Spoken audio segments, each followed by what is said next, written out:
Salutations à tous et à toutes. Donc, c'est toujours dans la continuité des messages, toujours là dans le livre de Munaganda. Donc, Munaganda correspond à Jacques dans les Bibles falsifiées. Mais le titre là, du livre de Munaganda, qu'on ne trouve que dans Bible, appel à la conscience connue. Donc, on va parler de cet appel à la conscience connue. Cette conscience connue, c'est la conscience qui est fidèle au Verbe, qui obéit au Verbe, qui s'appuie sur le fondement du Verbe, qui est la justice, l'équité. Et on va faire appel à cette conscience parce que Munaganda, son livre est marquant par rapport à cela, à appeler la conscience connue, pour qu'elle se manifeste devant, qu'elle prenne le dessus, cette conscience spirituelle. Donc nous sommes page 779, donc dans son livre, et c'est le titre du chapitre 2, puisque c'est dans le chapitre 2, ne pas agir avec partialité. Ne pas agir avec partialité, ne pas manifester des actes accompagnés de la partialité, c'est-à-dire guidés par la partialité. Et la partialité, c'est quoi? C'est l'acte, c'est l'attitude partiale, c'est un manque d'équité. Et ça, c'est très important. L'équité, c'est la justice. Et partial, on va déjà ouvrir un peu la révélation dans le mot partial. Partial, sa définition, c'est qui prend parti sans souci de justice ni de vérité. Et ça, c'est très important. Donc celui qui manifeste un acte avec partialité, ça veut dire que la justice et la vérité ne l'accompagnent pas, ne sont pas ses guides en fait. Alors qu'on sait que pour atteindre l'amour de l'Oba, il faut passer par sa justice. Donc ici, Munaganda, donc on va commencer à lire dans le verset 1. Munaganda dit ceci à son auditoire: « Mes frères et sœurs, que votre foi en l'Oba soit libre de toute discrimination selon le Verbe. » Et oui, libre selon le Verbe. Parce que, effectivement, la discrimination est quelque chose qui est dangereux. Spirituellement, c'est dangereux. Et je dis bien la discrimination. Parce qu'il y a la discrimination et il y a, on va dire, une forme de discrimination selon le Verbe, mais qui n'est pas réellement de la discrimination, mais qui est, on va dire, la séparation, c'est-à-dire une manifestation de la justice. Et on va rentrer en profondeur. Donc ici, il exhorte les frères et sœurs qui écoutent cette vérité, qui suivent cette vérité, à avoir donc dans leur foi, c'est-à-dire la foi, c'est la partie intérieure. On va dire, ça ressemble un peu aux intentions. Et maintenant, les œuvres vont représenter les actes. Donc à avoir à l'intérieur, dans la conscience intérieure, à avoir une attitude où on n'est pas attaché à la discrimination, où on n'est pas relié, on n'est pas esclave, on n'est pas guidé par la discrimination.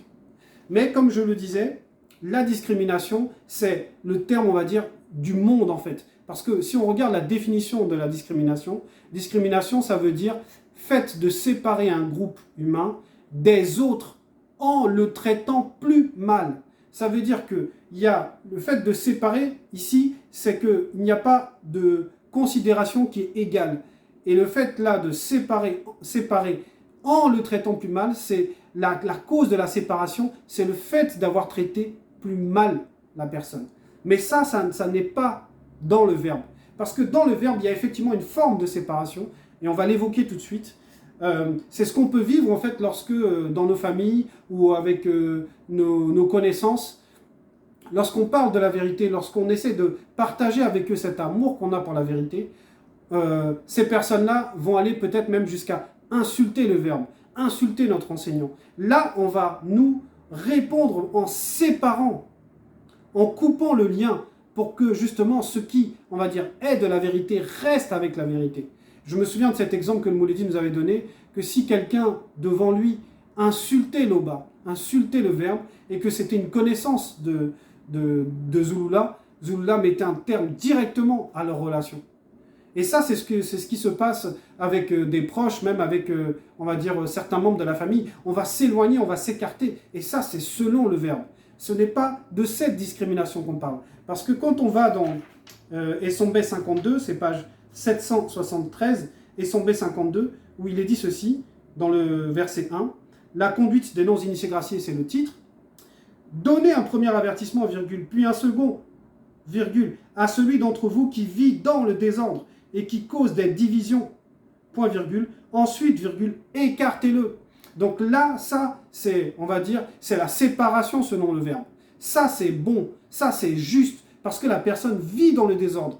Et le verbe, c'est l'ordre. C'est pour ça qu'on appelle aussi le domaine des entités, la réalité véritable, le grand ordre des choses.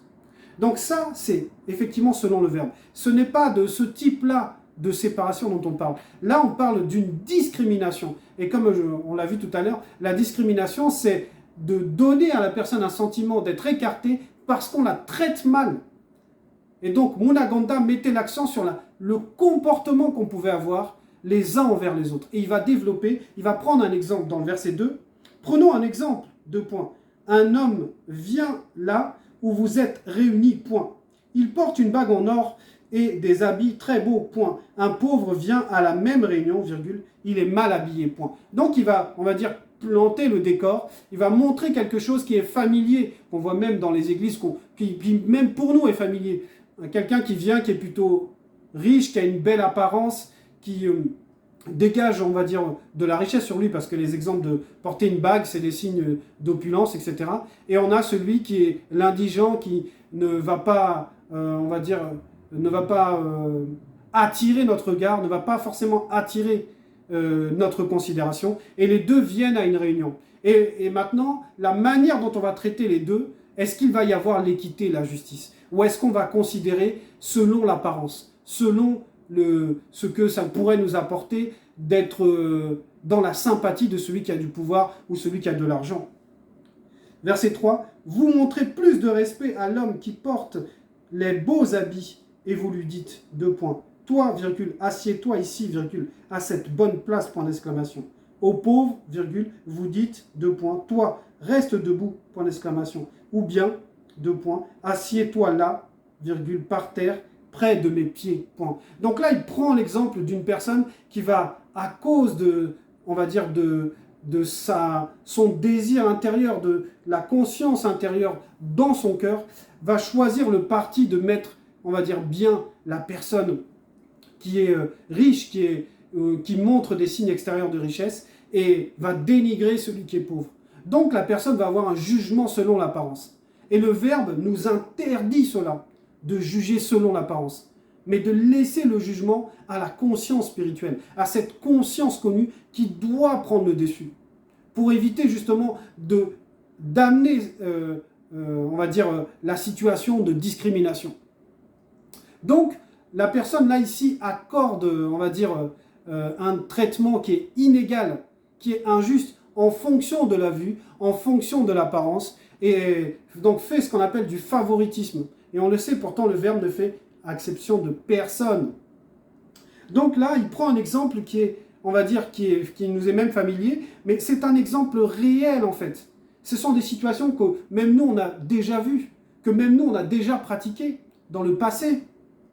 Et lui, il parlait de ça parce qu'effectivement, dans la manière d'aller, dont les personnes allaient au temple, dans la manière dont les personnes se conduisaient, ils voyaient ce comportement Munaganda. De même que nous, on le voit actuellement encore, même dans les fausses églises, on voit ce genre de comportement. Des personnes qui rentrent dans l'église et qui vont avoir du dédain pour ceux qui ne sont ni proches du pasteur, ni des chantres, par exemple. Donc il dénonçait tout cela, que en réalité, la spiritualité se voit à travers la manière dont on se traite les uns les autres. Verset 4. Ne faites-vous pas en vous-même une discrimination, virgule, et n'êtes-vous pas des juges au raisonnement mauvais, point d'interrogation. Donc oui, il montrait que les gens jugeaient facilement à l'apparence en fait, et que ça c'était contraire au verbe. Et il va montrer d'où vient cela, d'où émane en fait cette manière de se traiter les uns les autres. Il dit, ne faites-vous pas en vous-même une discrimination. C'est-à-dire là, le en vous-même, c'est à l'intérieur, c'est-à-dire dans le cœur. Parce que c'est ça avoir on va dire, un cœur dur. Dans le cœur, c'est à l'intérieur que ça se passe. Et c'est parce qu'on a vu quelque chose, on a vu, on va dire, ce qui représente de la puissance, du pouvoir, avec qui on préférerait avoir de la sympathie, et ce qui représente l'échec, on va dire l'indigence, et que nous, on va repousser. Et il parlait de ça parce que c'était un exemple simple, mais qui était en fait tellement concret à cette époque et qui est encore même concret aujourd'hui. On le voit dans le monde, comment les gens agissent parce que vous êtes soit riche, parce que vous êtes soit pauvre. Vous êtes soit connu ou vous n'êtes pas connu. Les gens ne réagissent pas de la même manière. Et donc, il expliquait que ça, là, en fait, ce n'est pas le comportement que ceux qui sont en initiation, que ce soit les non-initiés graciés, les initiés ne devaient pas avoir ce genre de comportement. Parce que derrière, il y avait une désobéissance très très grave par rapport à la loi. Verset 5, « Et vous, virgule, vous méprisez le pauvre, point d'interrogation. Ce sont pourtant les riches vaniteux qui vous oppriment et qui vous traînent en justice devant les tribunaux, point. » Donc il montrait que oui, tu n'as pas de considération par rapport à une personne qui ne peut rien t'apporter. Mais celui qui a plus de pouvoir, celui qui a de la connaissance, celui qui est célèbre, c'est celui-là dont il faut se méfier. Parce que c'est celui-là qui peut se retourner contre toi. C'est celui-là qui peut mal parler de toi. C'est celui-là qui peut faire jouer ses influences pour te détruire. Et il va dire dans le verset 6, « Ce sont eux qui insultent le nom merveilleux qu'on a fait descendre sur vous. » Oui, ce nom merveilleux-là, c'est le nom avec un N majuscule. Ça, c'est le verbe, c'est la vérité. Ce sont ces genres de personnes, les personnes influentes, les personnes qui ont des pouvoirs, qui ont des connaissances, qui vont aller contre le verbe, qui vont insulter notre intelligence en mettant des lois abominables en place, qui vont pousser le monde à aller dans la déviance, à manquer de respect, à ne pas avoir la crainte du respect qui est dû à l'Oba. Donc il leur montrait que pourtant vous mettez des gens à l'aise alors que ces gens en réalité sont vos ennemis, vont se retourner contre vous parce qu'ils ont plus de pouvoir que vous. Verset 7. « Si vous accomplissez la loi, d'après les propos de Boussy, 2 points, tu aimeras ton prochain qui fait un avec toi dans la vérité de la parole comme toi-même, point. » Et ça, c'est juste magnifique, parce qu'il leur rappelle à la loi, que la loi qui a été apportée par Boussy, en fait, elle est là, quand il cite ce passage-là, ça contredit toutes les Bibles actuelles, toutes les Bibles falsifiées actuelles. Parce que dans toutes les Bibles falsifiées actuelles, on vous dit que ce personnage de Jésus, dans Jean 13, 34, dit qu'il y a un nouveau commandement. Aimez-vous les uns les autres. Et la preuve ici que ce commandement n'est pas nouveau, que ce commandement était déjà dans la loi, parce que la loi c'est le commandement. Et que Jésus n'a rien apporté, c'est juste un menteur. Même dans Jean 1, 17, quand on vous dit que la loi est venue par Moïse, mais la grâce et la vérité sont venues par Jésus. C'est encore faux cela. La grâce et la vérité, c'est toujours la loi. C'est toujours la loi. Parce que c'est pour le bien-être, pour la justice et l'équité de la vie de chaque personne dans le peuple. Donc, là, comme on le voit, l'amour, là, tu aimeras ton prochain comme toi-même, ça ne vient pas de Jésus. C'était déjà dans la loi. Et c'est ça que Munaganda rappelle que la loi, en fait, dès le départ, elle était déjà complète, elle était déjà bonne, elle était déjà donnée au peuple.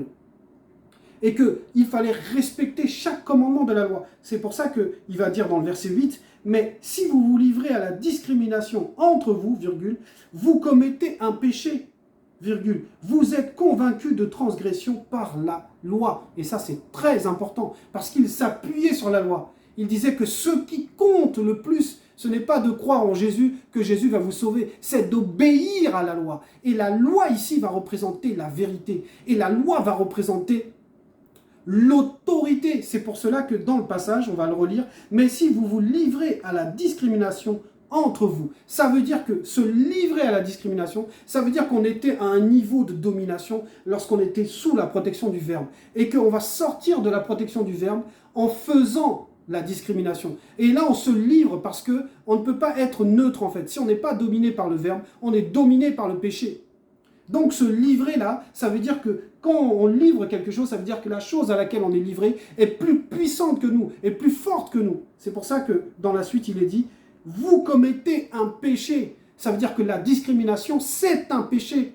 C'est une désobéissance à la loi. Voilà pourquoi après il est dit, vous êtes convaincus de transgression par la loi. Et le terme qui est utilisé là, c'est convaincu. Et ça, convaincre, c'est d'une puissance redoutable. C'est-à-dire que la loi, c'est la conviction.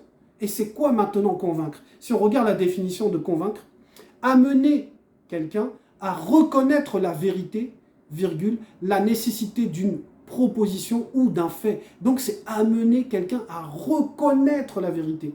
Et maintenant, encore une définition de convaincre, et celle-là, elle est puissante. Donner à quelqu'un des preuves de sa faute, de sa culpabilité. Voilà ce que veut dire convaincre, c'est de donner la preuve de la faute, de la culpabilité. Et la loi donne la preuve de la faute, de la culpabilité. C'est pour ça que dans le verset 7, il avait cité Boussi, Munaganda. Il avait cité la loi. Et si on n'était pas dans cette loi, parce que quand on fait la discrimination, c'est qu'on ne traite pas avec équité, on ne traite pas avec justice, on désobéit, on est en transgression. Verset 9. En effet, virgule, celui qui désobéit à un seul commandement de la loi, virgule, même s'il obéit à tous les autres, virgule, il se rend coupable à l'égard de toute la loi, point. Donc ça veut dire quoi? Ça veut dire que c'est comme quand on veut télécharger un film. Si on n'a pas atteint les 100%, on n'est qu'à 99%, on ne peut pas voir le film. Il faut la totalité des 100% pour pouvoir voir le film. Donc ça veut dire qu'il faut obéir à tous les commandements de la loi pour être, on va dire, validé, agréé par la loi. Parce que le Mouledi nous a donné cette puissante révélation, cette merveilleuse révélation, que les lois, en fait, ce sont les entités. Les commandements, c'est toujours des lois, c'est toujours les entités. Ça veut dire que s'il y a une entité qui ne nous approuve pas, aucune des entités du grand ordre des choses ne nous approuvera. Et ça, c'est la justice. Ça, c'est la perfection. Ça, c'est la loi. Ça, c'est l'amour de la vérité. Verset 10. Parlez et agissez comme devant être jugés par une loi de liberté, virgule, car le jugement est sans miséricorde pour qui n'a pas fait miséricorde, point. La miséricorde triomphe du jugement, point. Et ça, c'est d'une puissance exceptionnelle. Ces paroles-là de Munaganda sont puissantes. Il va évoquer un terme qui est spécial, la loi de la liberté. Mais c'est quoi la loi de la liberté? On va relire. Parlez et agissez comme devant être jugés par une loi de liberté. Et ce qui est important, c'est qu'il y a loi d'abord avant le mot liberté. La loi de la liberté, c'est quoi? C'est la loi qui te libère de toute mauvaise action envers les autres. Pourquoi? Parce que, comme j'ai dit, la loi vient avant la liberté. Le mot loi est placé avant la liberté. Ça veut dire que la liberté, elle est encadrée. La liberté dépend de la loi. Donc, imaginons un cadre dans lequel il y a la liberté. Et maintenant, s'il n'y avait pas de cadre, c'est ce qu'on appelle l'anarchie. L'anarchie, ça veut dire que, en fait, il n'y a pas de justice. C'est comme chacun fait ce qu'il veut, le plus fort, c'est celui qui fera comme il veut. Ça, ce n'est pas la liberté. La liberté est encadrée par la loi. Pourquoi? Pour s'assurer que chacun ait la même part de liberté. Chacun ait le même droit au respect, la même considération les uns par rapport aux autres. C'est pour ça que c'est la loi de la liberté. Il ne peut pas y avoir de liberté sans loi, sinon c'est ce qu'on appelle l'anarchie. Et il faut bien comprendre l'ère dans laquelle nous sommes. Là, le monde, même si on prend l'exemple de la France, le principe de la République, c'est trois principes, liberté, égalité, fraternité. À la base, ça vient d'une loi, mais eux, ils ont déformé, ils ont pollué, ils ont contaminé la liberté. Parce que ils font, comme vous le savez, la liberté a plusieurs facettes. Ça peut être la liberté de la presse, la liberté de manifester, mais ils font en fait de la liberté, ils essaient d'en faire en fait des déviances. Ça devient l'anarchie parce qu'ils votent des lois pour dire soi-disant qu'il faut qu'il y ait moins de discrimination, donc qu'il y ait plus d'acceptation de tout type de personnes, de tout type de comportement, alors que ces personnes et ces comportements représentent l'immoralité, sont contre la loi naturelle, sont contre la loi morale. Et ça, là, c'est la déviance. Ça, ce n'est pas la liberté. Ça, c'est, on va dire, c'est la falsification. C'est la contamination de ce qui est juste, parce que leur justice est, on va dire, immorale, elle est contre la morale. C'est pour ça qu'ils vont voter des lois où ils vont accepter le mariage de homme avec homme, qu'ils vont accepter les mouvements qu'on voit là, qui, soi-disant, prennent les couleurs de l'arc-en-ciel et font ce qu'ils veulent. en disant qu'au nom de la liberté qu'il faut accepter, ce n'est pas la liberté. Ça, c'est l'anarchie. Parce que la liberté dépend de la loi. Et la loi dépend de la morale. Et la morale dépend du spirituel. Parce que c'est le spirituel, c'est par le spirituel que toutes ces notions sortent, existent. Parce que le spirituel est là, c'est le garant du bien pour chaque être. Donc, eux, ils ont déformé cette notion-là de la liberté. C'est pour cela que ici, quand Mona Ganda parle, il utilise bien les termes justes, précis. C'est la loi de la liberté.